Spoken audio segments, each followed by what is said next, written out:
Allahumma sholli ala Muhammad wa ala alihi wa ashabihi wa man tabi'ahu bi ihsanin ila yaumil qiyamah. Qala Allah Ta'ala fil Qur'anil Karim, a'udzu billahi minasyaitonir rajim. Wa atakum min kulli ma sa'altumuh wa in ta'uddu ni'matallahi la tuhsuha. Innal insana la zalumun kafar. Shadaqallahul azim. Wala hadainahum siratan mustaqima faman yuti'illah war rasul faulaika ma'al ladzina an'amallahu alaihim minan nabiyyin was-siddiqin was-syuhada wa hasuna ulaika rafiqa. Jamaah rahimakumullah, jamaah pengajian Kamis malam Jumat yang semoga senantiasa dirahmati oleh Allah Subhanahu wa Ta'ala.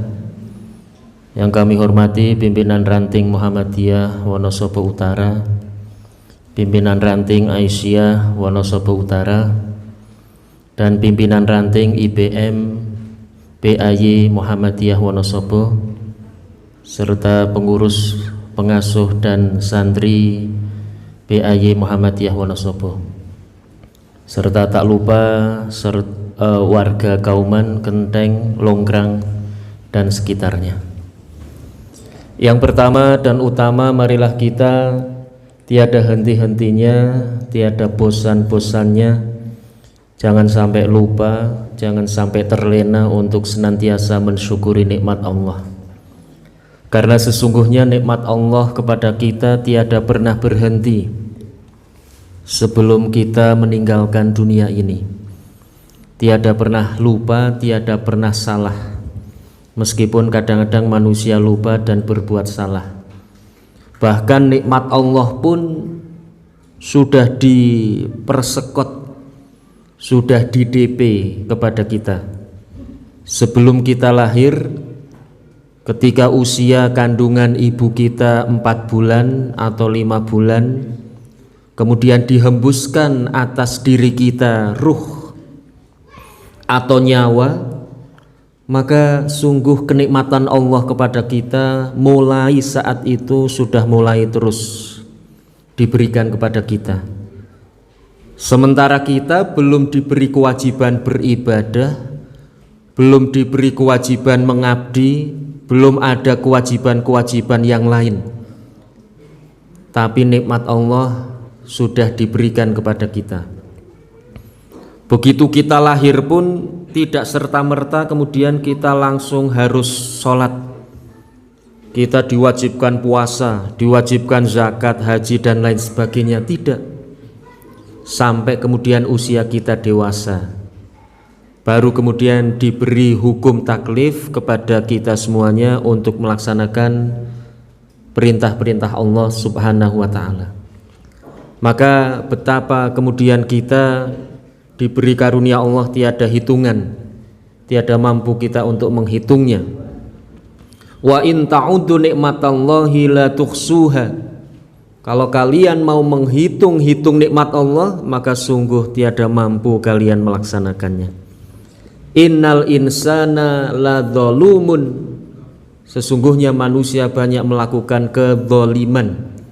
Zalumun itu artinya kasratu zulmi, banyak melakukan kezaliman-kezaliman. Ketika memanfaatkan nikmat tidak sesuai dengan peruntukannya, atau ketika kita tidak mensyukuri nikmat Allah. La zalumun kafar. Kafar itu kasratul kufri, banyak melakukan kufur nikmat. Ketika kita tidak mengembalikan nikmat itu kepada Allah, ketika kita tidak sadar bahwa apapun karunia yang ada pada diri kita adalah nikmat dan karunia dari Allah Subhanahu wa Ta'ala. Seperti umatnya Nabi Musa, ketika diingatkan oleh Musa untuk mensyukuri nikmat Allah, maka dia yang bernama Qarun mengatakan, innama utitu ala ilmin indi. Wahai Musa, sesungguhnya harta yang aku miliki itu karena ilmu yang aku miliki. Harta yang melimpah itu karena kerja kerasku. Harta yang melimpah karena berjibakuku, mencari nafkah, bekerja siang malam, banting tulang, tak kenal waktu. Tidak melibatkan Allah sama sekali di dalam nikmat-nikmatnya.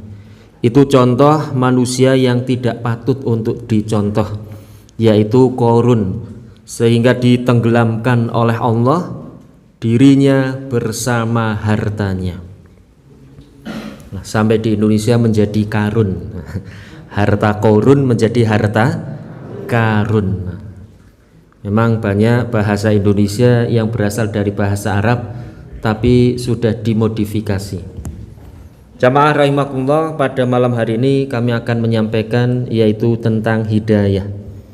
Masih berkaitan dengan beberapa saat yang lalu kami menyampaikan surat Al-Jasiyah ayatnya 23.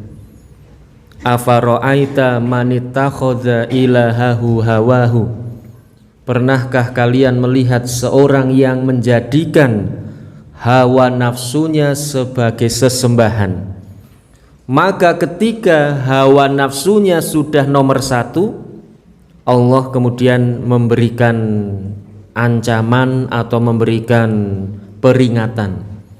Ketika hawa nafsu nomor satu, yang pertama, wa adallahullahu ala ilmin, maka Allah akan menyesatkan ilmunya. Ilmunya tidak bermanfaat. Setinggi apapun ilmunya, ketika hawa nafsu itu nomor satu, maka kemudian dia akan menjadi dungu. Nah, kata Rocky Gerung, kalau hawa nafsu sudah nomor satu, sepandai apapun seseorang maka akan menjadi dungu. Adzallahullahu ala ilmin, Allah akan menyesatkan ilmunya. Yang kedua, wa khatama ala sam'ihi wa qalbih, dan akan ditutup telinganya dan hatinya. Telinganya akan tertutup. Dalam bahasa Jawa mungkin kita sudah kenal dengan istilah bungen tuwa. Apa artinya bungen tuwa? Melebu tengen metu kiwa. Nggih mboten kepanggih, ya ndak? Itu ketika hawa nafsu nomor satu. Kemudian yang kedua, ditutup hatinya. Dalam hati kita ada yang disebut dengan hati nurani. Nur itu artinya bisa memberi cahaya, bisa memberi pencerahan. Maka Rasulullah di dalam satu hadisnya beliau bersabda, istafti qalbaka, tanya kepada hati nuranimu. Sesungguhnya kita memiliki alarm. Alarm yang ada dalam diri kita itu adalah hati nurani. Bagaimana alarm itu berbunyi? Satu, ketika berbuat jahat maka kita akan merasa was-was. Jadi su'ul khuluqi, akhlak yang buruk itu akan berakibat pada dirinya atau hati nuraninya itu was-was, kekhawatiran, ketakutan. Jadi kalau kita melakukan sesuatu kok ada kekhawatirannya, ada ketakutannya, maka harus kita pikir jangan-jangan ini adalah dosa. Kemudian yang kedua, hati nurani alarmnya mengatakan tidak senang dilihat orang. Jadi kalau melakukan sesuatu kok ada yang melihat kita tidak senang, maka harus kita pikir jangan-jangan kita atau ini adalah dosa. Jadi hati nurani itu mempunyai alarm, kebaikan dan keburukan. Kalau kebaikan itu menyenangkan, menenangkan. Maka tadi pagi saya mendengar satu pengajian itu ya, orang kadang-kadang berseloroh atau bersumpah serapah, berbuat baik saja susah, apalagi berbuat jelek saja susah, apalagi berbuat baik. Nah, ini sebetulnya salah. Kalimat ini harus kita rubah. Kalimat ini harus kita jauhkan. Artinya apa? Berbuat baik itu menyenangkan. Berbuat baik itu menenangkan. Jadi kalau kita ingin tenang, ingin senang, maka banyak-banyaklah berbuat baik. Kenapa alarm yang kedua kita ketika berbuat baik, menyenangkan dan senang ketika dilihat orang. Jadi kalau melakukan sesuatu kemudian senang ketika dilihat, kita harus melihat, oh ini jangan-jangan kebaikan atau keburukan. Karena pada dasarnya kebaikan itu senang ketika dilihat. Adik-adik ya enggak? Sedang belajar dilihat ustadz, kan senang ya enggak? Wah, sedang belajar dilihat. Sedang menghafalkan pelajaran dilihat, senang. Atau sedang sholat duha, sedang sholat tahajud, meskipun tidak ingin kita lihatkan atau pamerkan, tapi ketika kemudian terpaksa kelihatan orang, senang. Dari mana ya dek? Pengajian, itu kan senang ya enggak? Wow, jawabnya keras itu. Saking pundi pengajian. Supaya apa? Supaya kelihatan atau supaya dengar. Tapi kalau setelah berbuat jahat, ketika ketahuan orang tidak senang. Kemudian ketika ditanya pasti akan minta maaf, mungkin berbohong. Umpamanya ya enggak, sedang nyontek. Nyontek itu kebaikan atau keburukan ya? Keburukan ya, sedang nyontek kok ketahuan. Lagi ngapain? Lagi nyadrat ya. Padahal lagi nyontek itu. Kenapa? Karena tidak ingin ketahuan. Nah, ini jamaah rahimakumullah, adallahullahu ala ilmin wa khatama ala sam'ihi wa qalbi wa ja'ala ala basarihi ghisawah. Kemudian dijadikan di dalam penglihatannya itu keraguan, meragukan seseorang, meragukan ustadznya, meragukan kiainya, meragukan agamanya. Itu adalah urutan-urutannya. Maka sesungguhnya itu adalah perbuatan hawa nafsu. Sehingga Allah bertanya, "Fama yahdihi mim ba'dillah?" Siapa yang akan memberi petunjuk kecuali Allah Subhanahu wa ta'ala. Setiap hari kita mohon kepada Allah untuk diberi petunjuk, ya enggak? Ihdinas siratal mustaqim, tunjukkanlah kepada kami jalan yang lurus. Wala hadainahum siratal mustaqima, maka sungguh telah aku beri kepada mereka petunjuk dengan jalan yang lurus.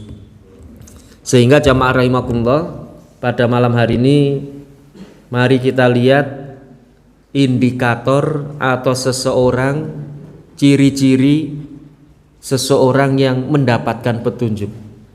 Jadi kita berdoa setiap hari, setiap saat, ihdinas siratal mustaqim, tunjukkanlah kepada kami jalan yang lurus. Lah, kita mendapatkan petunjuk atau tidak? Maka yang pertama indikatornya adalah mudah di dalam beribadah. Jadi ketika kita dimudahkan oleh Allah, baik secara lahiriah maupun ruhaniyah, maka bersyukurlah bahwa kita sedang diberi petunjuk oleh Allah. Kita dalam perjalanan, waktu zuhur tiba, begitu kita mau mencari masjid, tiba-tiba ada rambu-rambu jalan masjid 100 meter. Oh, ini berarti kita mendapat petunjuk. Kenapa? Keinginan kita dipermudah oleh Allah Subhanahu wa ta'ala. Kita batin dalam diri kita, nanti malam saya akan sholat tahajud. Ada keinginan secara ruhaniyah, dilalah ketika malam jam 2:30 ngelilir, ya enggak? Itu adalah kemudahan dari Allah. Tapi ngelilir jangan hanya ke kamar mandi saja. Ke kamar mandi, ya, selesai dari kamar mandi pergi lagi, masuk kamar, tidur lagi. Itu namanya tidak mendapatkan petunjuk. Begitu ngelilir, alhamdulillah, berdoa, kemudian ambil air wudhu. Secara rohaniyah kita punya keinginan, secara jasadiah kita dibangunkan. Pertanyaannya, siapa yang membangunkan kalau bukan Allah Subhanahu wa ta'ala? Maka begitu kita ngelilir bangun di tengah malam, bersegera, ya Allah, Engkau membangunkan diriku. Coba kalau aku tidak bangun, 24 jam tidur terus, apalagi 1 minggu, ini lebih berbahaya. Jadi yang pertama adalah mudah dalam beribadah. Di dalam Al-Quran Allah berfirman surat Al-Bayyinah, wa ma umiru illa liya'budullaha mukhlishina lahuddina hunafa, dan tidaklah disuruh mereka kecuali hanya untuk menyembah kepada Allah Subhanahu wa ta'ala dengan menjalankan, melaksanakan agama yang lurus, yaitu agama Islam. Surat Al-Bayyinah ayat yang kelima. Jamaah rahimakumullah. Kemudian yang kedua, indikator seseorang mendapatkan petunjuk, bergetar hatinya ketika disebut nama Allah. Innamal mu'minuna alladzina idza dzukirallah wajilat qulubuhum. Sesungguhnya orang yang beriman itu ketika disebut nama Allah bergetar, mak krenyes, mak gerajas, mak deg, Allahu Akbar, hati kita bergetar. Kalau tidak bergetar bagaimana? Getar-getarkan sambil mengelus dada, subhanallah, supaya bergetar. Kenapa? Karena memang kadang-kadang untuk menggetarkan hati itu harus dipaksa. Maka di dalam Al-Quran pun Allah berfirman, fa'budullaha hatta ya'tiyakal yakin. Beribadahlah kepada Allah, sembahlah Allah sampai datang keyakinan. Jadi keyakinan itu memang harus dimasukkan, dipaksa menjadi bulat tanpa sedikit pun rongga, keraguan di dalam hati kita.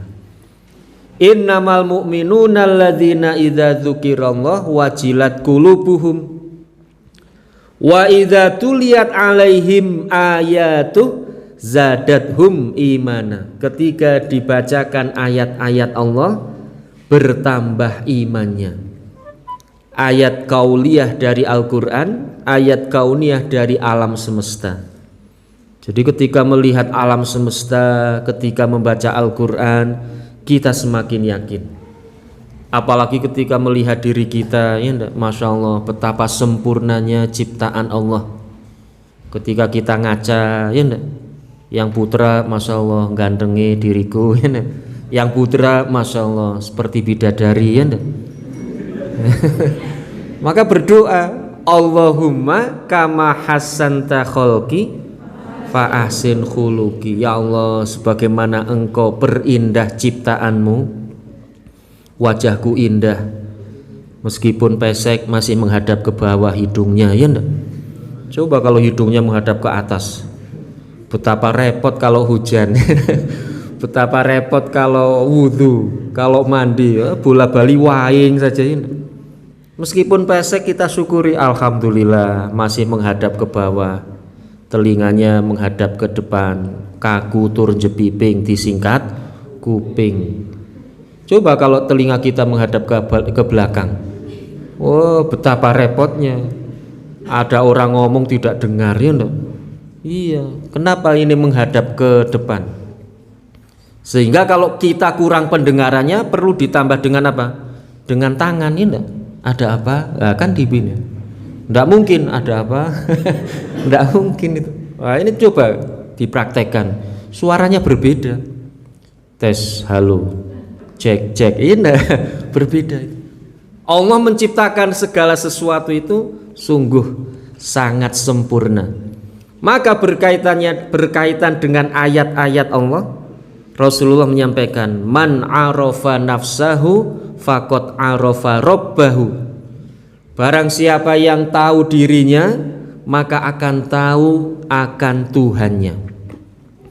Jadi kalau kita tahu diri kita, baik secara rohaniyah maupun jasmaniyah, nanti kita akan sampai pada satu kesimpulan, yaitu penciptanya adalah Allah subhanahu wa ta'ala. Wa ala rabbihim yatawakkalun, dan kepada Tuhannya lah mereka bertawakal. Walladzina yuqimunas shalah, dan mereka yang mendirikan salat. Wa mimma razaqnahum yunfikun, dan dengan rizki yang telah diberikan oleh Allah mereka menafkahkannya. Jadi ciri-ciri yang kedua itu sebetulnya ada 5. Bergetar hatinya, bertambah imannya, tawakal hanya kepada Allah, mendirikan sholat, menafkahkan hartanya. Jadi kalau kita sudah melaksanakan kelima-limanya, bersyukurlah bahwa kita mendapatkan hidayah dari Allah subhanahu wa ta'ala. Kemudian yang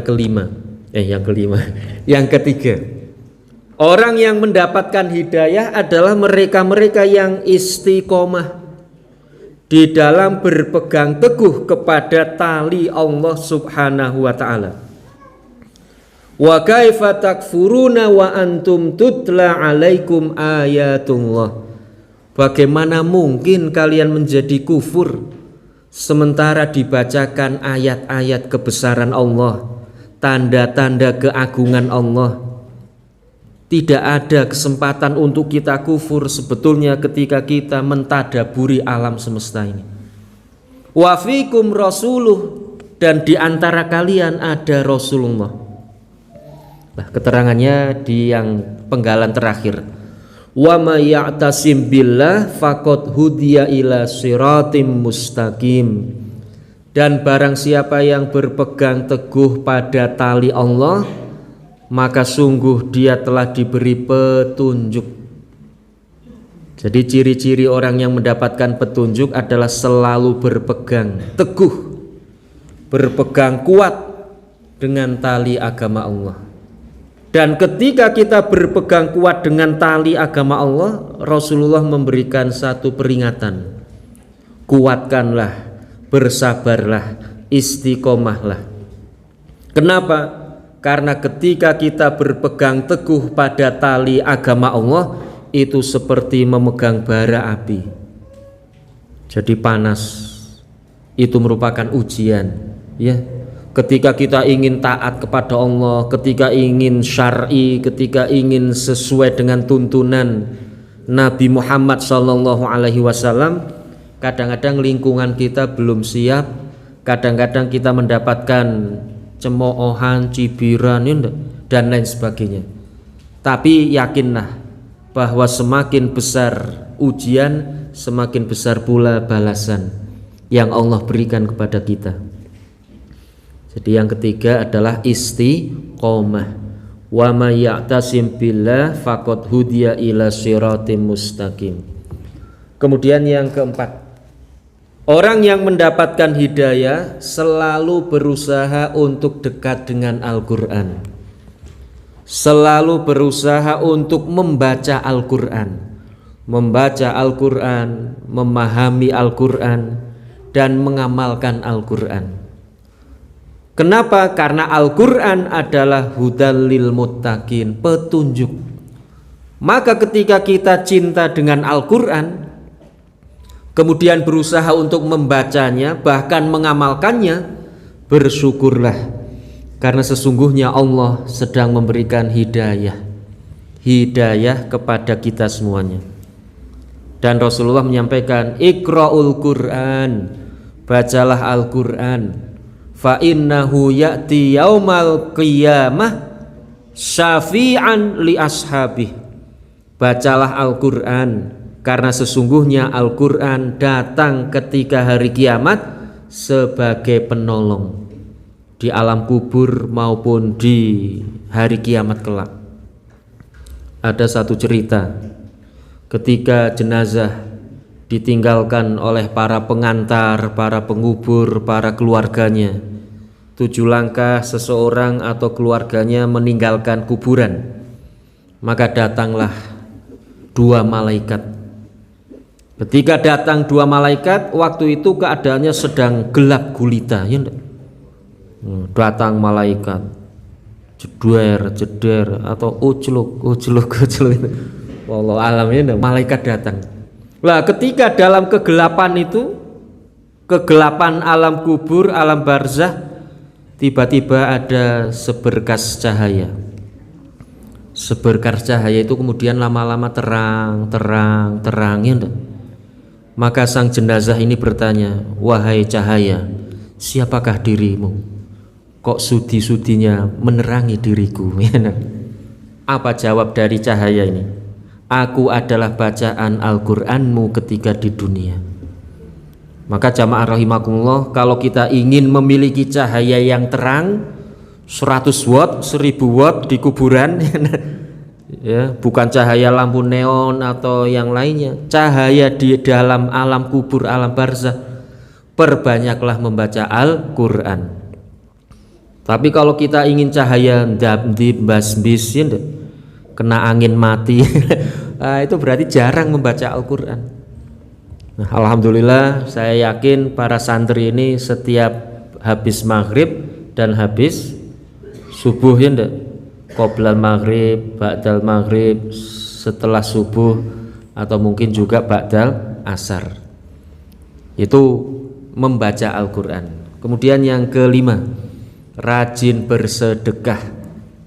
Alladzina yunfikuna fis sarra'i wadh-dharra, dan mereka-mereka yang selalu menafkahkan hartanya baik di kala lapang maupun di kala sempit, baik ketika tanggal muda maupun tanggal tua, ya, ketika panen maupun ketika paceklik, selalu berusaha untuk menafkahkan hartanya. Kenapa? Dia yakin bahwa dengan menafkahkan harta berarti Allah sedang memberikan petunjuk kepada jalan yang lurus atau yang benar. Wal kadhiminal ghaidha, dan dia menahan rasa marahnya. Marah itu anugerah, ya enggak? Tetapi bukan untuk kita ungkapkan, dalam arti bukan untuk kita lampiaskan. Ilmu psikologi mengatakan, lampiaskanlah kemarahanmu, karena kalau tidak dilampiaskan nanti seperti balon.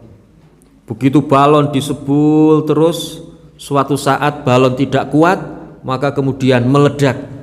Lah ketika balon itu meledak maka akan berbahaya, kata ahli psikologi.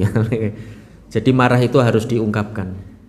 Tapi kalau kita tidak, bolehlah umpamanya mengibaratkan dengan balon, tapi dia tidak sadar bahwa balon itu kan ada lubangnya, ya, lubang angin. Maka ketika kita marah, ya buka saja lubang anginnya. Artinya ketika kita sebul ada anginnya, ya enggak? Sudah lepas lagi anginnya. Artinya apa? Kita urai sebab-sebab kemarahan kita. Kadang-kadang hal yang sepele sekali, ya enggak? Tapi karena membawa masalah dari sekolah, dibully di sekolah, ditinggal temannya, dicuekin temannya, ya enggak? Temannya apa, kita menyapa, say hello, cuek saja, ya udah. Wah, kepikiran sampai di kamar atau sampai di asrama. Wah, di asrama digodain sama teman-temannya. Wah, semakin marah, ya enggak? Nah, ini sebetulnya kalau kita urai, loh, ternyata kemarahan kita sebabnya sangat sepele, sebabnya sangat-sangat remeh. Ketika kita urai ternyata bisa kita redam, ya enggak? Kalau Rasulullah menyampaikan, kalau kalian marah berwudulah, ya. Jadi kalau ada yang marah suruh wudu. Rival, kamu marah? Ya dikit, wudu sana. Nggak mau sholat kok wudu? Ya sudah, wudu saja. Kalau wudu masih marah, maka duduklah. Ketika duduk masih marah, maka berbaringlah. Kalau sudah berbaring, insya Allah marahnya sudah selesai. Iya, sudah selesai itu ya. Insya Allah sudah habis. Apalagi kalau wudhu itu kan jelas Rasulullah menyampaikan ini, al-ghadabu minan nar, al-ghadabu minas syaiton, marah itu dari setan, wasyaiton khuliqa min nar, dan setan tercipta dari api. Wanar tutfi'u bil ma, api akan padam dengan air. Maka kalau ada orang marah, sirami air. Kenapa? Karena sedang kerasupan setan. Jamaah rahimakumullah, ini tentang ahli sedekah. Kemudian menjauhi maksiat. Jadi orang yang bersedekah, minta maaf, orang yang mendapatkan petunjuk itu adalah mereka-mereka yang bisa mengontrol dirinya bahwa ini baik, ini buruk, kemudian memilih untuk melakukan kebaikan karena yakin bahwa setiap kebaikan itu adalah dari Allah. Ma asobaka min hasanah faminallah.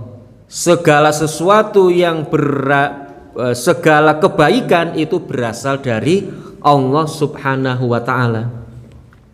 Wa ma asobaka min sayyi'ah famin nafsik. Dan apapun yang menimpa kepadamu dari keburukan-keburukan itu sungguh dari dirimu sendiri. Jamaah rahimakumullah, kita perluas sedikit tentang sedekah ya. Tadi 7 indikator seseorang mendapatkan hidayah. Kemudian tentang sedekah. Kenapa? Karena akhir-akhir ini banyak yang sedang viral di video ya enggak? Yaitu seseorang menendang sesajen. Jadi sesajen ditendang di Gunung Semeru. Memang kalau di kajian seperti ini atau di kajian di masjid, di majelis taklim, sedang khutbah, sedang pengajian, kita harus tegas mengatakan bahwa hal seperti itu adalah musyrik, dilarang, diharamkan oleh Allah Subhanahu wa taala. Pelakunya tidak akan diampuni oleh Allah Subhanahu wa taala. Itu kalau kita sedang kajian Islami ya. Tapi kalau kita sudah keluar dari masjid, keluar dari majelis taklim, kemudian berada di angkot, berada di pasar, apalagi adik-adik ini piknik ke Bali ya enggak? Di sana setiap pagi seseorang memberi sajen. Lah ini kita harus berhati-hati. Bijaksana dan bijak sini. Jadi harus, kalau di pengajian jelas harus tegas, itu kemusyrikan. Tapi kalau sedang piknik harus hati-hati ya enggak? Ajak dulu mereka kepada hidayah baru diberitahu. Jamaah rahimakumullah, sebetulnya di dalam kajian agama kita, agama Islam, juga ada yang kita kenal dengan bahwa sedekah itu mencegah kematian yang buruk. Qala Rasulullah sallallahu alaihi wasallam, as-shadaqatu tamna'u mitatassu. Sedekah menolak, mencegah dari kematian yang buruk. Artinya kematian yang buruk, minta maaf umpamanya sambar gledek ini. Sambar gledek. Terus apa lagi? Kejembrung. Terus apa lagi? Pokoknya yang buruk-buruk gitu ya. Maka banyak orang yang ketika mau bepergian, ketika mau melaksanakan hajatnya, kemudian melakukan sedekah. Tidak apa-apa. Mau haji, ngundang tetangga, saudara, untuk apa? Untuk mendoakan sambil bersedekah. Maka ada di dalam di dalam istilah orang Jawa itu yang namanya slametan. Adik-adik ada yang tahu apa itu arti slametan? Ayo slametan, slametan, ya enggak? Slametan. Kemudian ada tamu mau pamit, tuan rumah mengatakan, ora entuk kundur nek hurung slametan. Terus ada lagi, ayo podo slametan, slametan. Slametan itu pada hakikatnya bahasa Indonesia sudah masuk ke dalam bahasa Jawa yang artinya makan-makan ya enggak? Adik-adik kalau diajak slametan mesti makan-makan. Iya atau tidak? Iya. Diajak slametan kok puasanan itu enggak mungkin. Ayo slametan, slametan. Lah mana suguhannya? Nggih mboten enten, enggak mungkin itu ya. Pokoknya dimanapun kita diajak selamatan, itu pasti intinya adalah makan. Loh, apa semangat dari selamatan? Selamatan itu kan aslinya adalah keselamatan, berubah menjadi selamatan, berubah lagi maknanya makan. Nah, maka harus kita luruskan. Jadi makan yang diberi oleh sohibul hajah, yang punya keinginan, supaya keinginannya dilancarkan, diselamatkan, maka kemudian ngundang para tetangga, saudara untuk makan. Mau pergi selamatan, mau bangun rumah selamatan, ya enggak? Anaknya sunat selamatan, dan lain sebagainya. Itu dalam rangka untuk keselamatan dengan cara makan atau bersedekah. Lah, apa bedanya dengan yang dilakukan oleh mereka dengan yang dilakukan oleh kita? Mereka menyajikan makanan, menyajikan buah dan lain sebagainya, itu untuk wallahu a'lam, makhluk gaib, atau yang bau rekso, atau yang nungguin Gunung Semeru, atau yang nungguin mana menunggui Sindoro, atau Sungai Serayu, atau alun-alun, atau bawah jembatan ini. Jadi mereka memberikan. Lah, dimakan oleh siapa? Wallahu a'lam. Coba nanti dikasih CCTV, kira-kira dimakan siapa ini? Ya enggak jelas itu, ya enggak. Lah, agama kita kemudian apa? Agama kita kemudian meluruskan. Agama kita kemudian jangan seperti itu. Yang benar itu ketika bersedekah adalah untuk sesama manusia.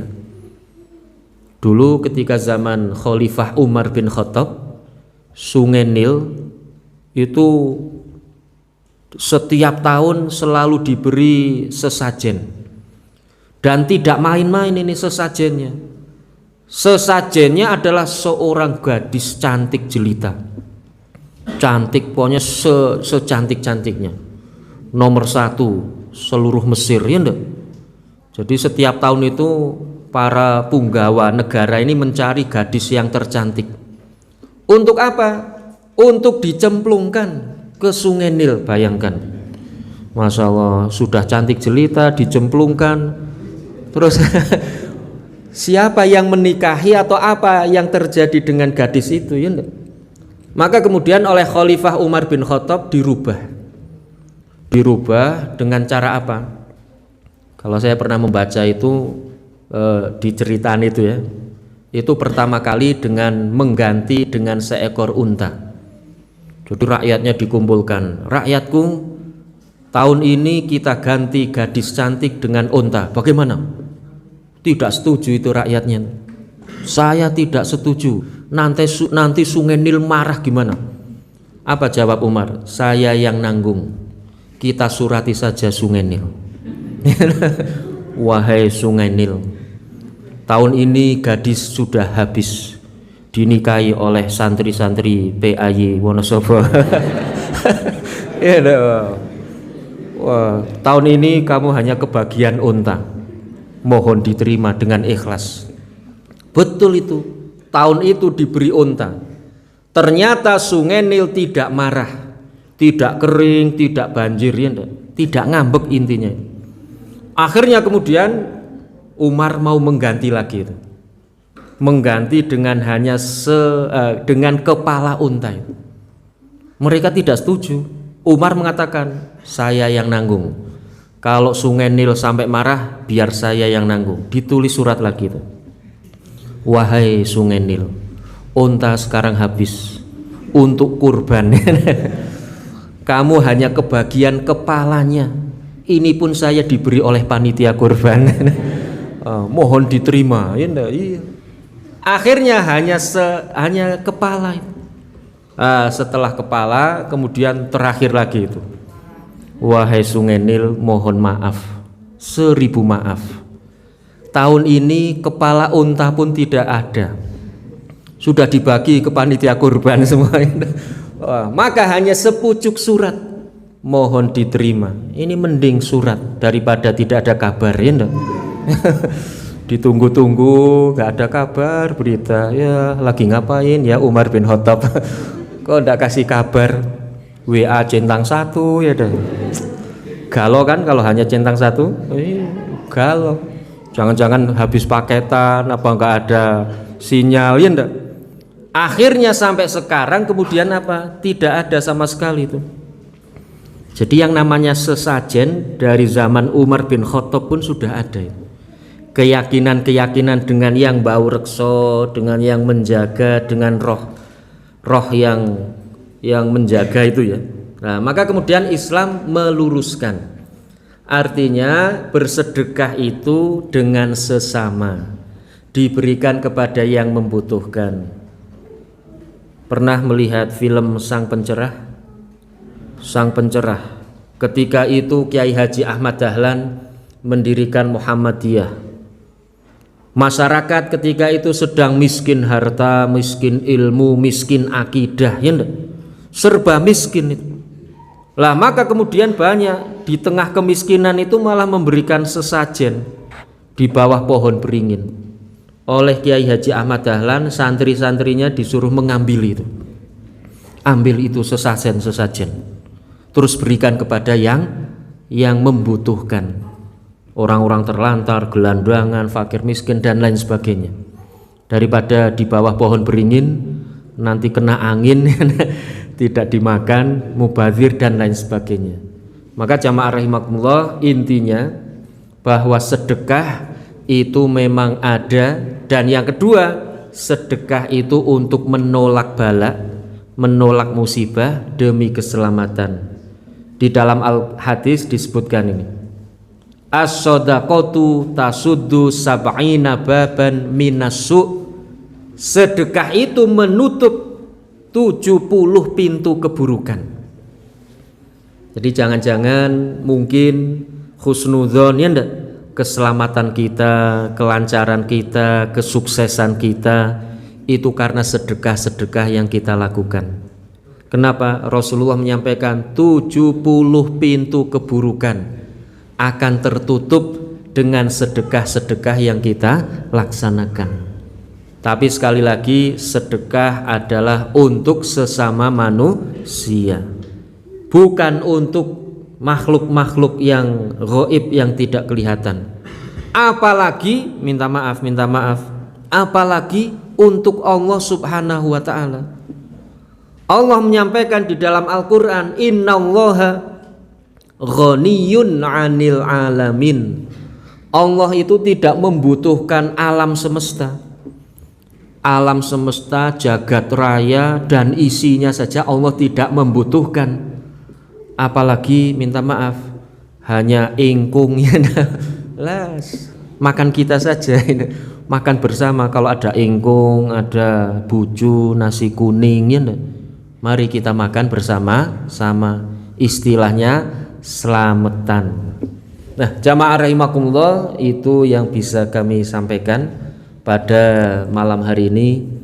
7 orang yang ciri-ciri, 7 indikator seseorang mendapatkan hidayah, dan diperluas dengan salah satunya adalah sedekah.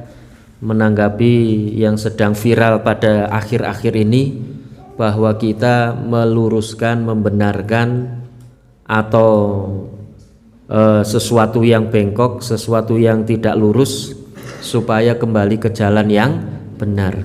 Bahwa sedekah itu adalah untuk sesama manusia, bukan untuk yang lainnya. Kalau ada kebenaran, kami hanya menyampaikan.